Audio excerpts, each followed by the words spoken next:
सक्नुहुन्छ. This time I would like to give Reverend Amit for a response.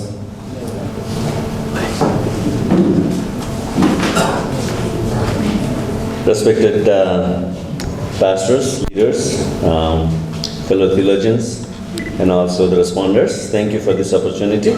I'm going to respond to Reverend Dr. Benjamin Keolbhadur Kharka's paper, Nepali Christian Theology, in the process of making.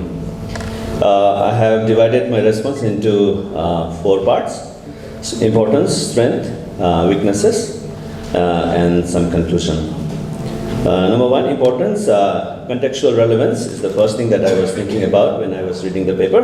I read through the paper several times. It has been written very well. And without a doubt, the paper has highlighted the unique challenges of articulating a Christian theology in Nepal, a nation deeply rooted in Hindu-Buddhist tradition, where casteism remains a significant societal issue.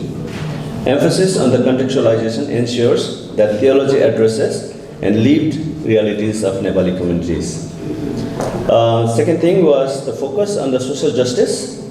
I was a little bit reluctant to talk about all the details that has been presented in the paper, but by addressing the casteism, the paper contributes to the liberation theology, offering practical and theological pathways for the church to embody biblical justice and equality.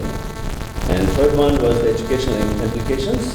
The paper underscores the vital role of theological education in equipping leaders to address both the internal challenges of the church and the external pressures of a pluralistic society.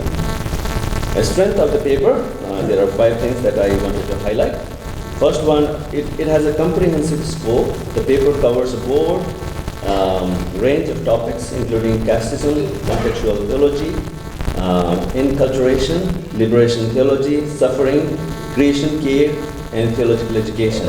So indeed, it's a very big and broad topic. The holistic approach addresses the multiple facets of Nepali Christian theology.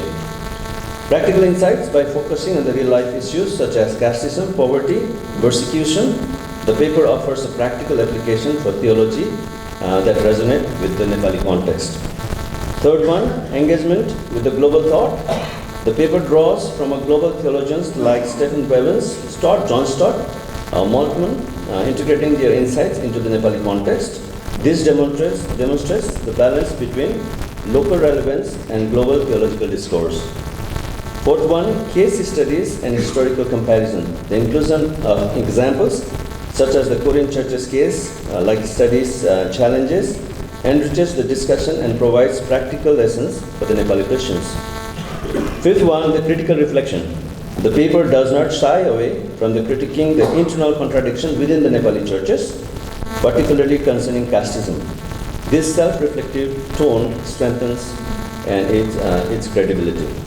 Some of the weaknesses that I have pointed out in the paper was, number 1 was theological depth on the key doctrines. As being a theological teacher, so this is one of the areas that I should mention. While the paper discusses contextual theology, it could dive deeper into how the core doctrines such as atonement, sanctification, and ecclesiology intersect with the Nepali realities. That part needs to be worked out a little bit more. Number 2 is potential overemphasis on the liberation theology. The focus on the liberation theology risks being overly reliant on the Marxist frameworks, which may alienate more conservative theological circles in Nepal. Balancing liberation theology with a gospel-centered approach might enhance this appeal to the theological robustness. There is a difference between social justice as well as biblical justice, so those things can be incorporated in the paper.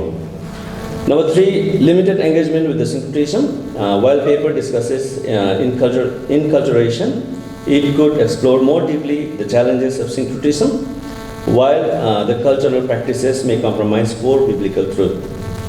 Number 4, generalized solutions. The paper suggests broad strategies for addressing casteism, but lacks detailed practical models for the churches to implement. For example, how can the leadership structures or the worship practices can be transformed correctly. Fifth one and the last is the engagement with the rural versus urban dynamics. The paper does not adequately differentiate between the challenges faced by the urban and the rural churches, which may encounter casteism and interfaith dialogue differently. So overall, the paper itself has lots of things to cover and lots of things to ponder about. And these are some of the suggestions that can be incorporated while doing it. As we have heard from the presenter, the paper is still in the process of making. So I believe these are the suggestions will be helpful for the paper to be more helpful for the churches and the theologians in Nepal. In conclusion, Dr. Kelbadi Kholka's paper is a significant contribution, I believe it will be, to the Nepali Christian theology, addressing urgent societal issues like casteism and contextualizing theology in a pluralistic context. While its scope and insights are commendable, greater theological depth, specific solutions, and nuanced approach to syncretism would enhance its impact. The paper serves as call for the Nepali Church to embody and transformative power of the gospel in both internal practices and its witness to the society.